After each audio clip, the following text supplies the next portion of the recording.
current time is 11:07.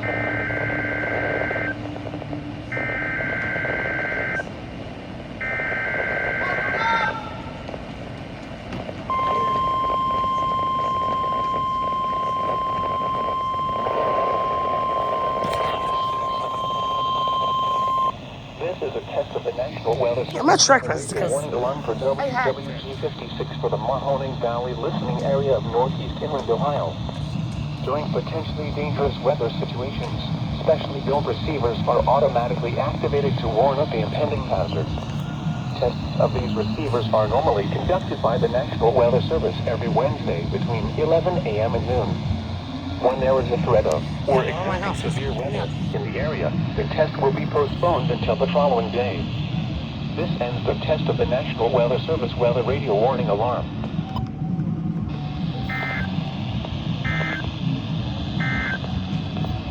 The current time is 11 a.m. Eastern Standard Time.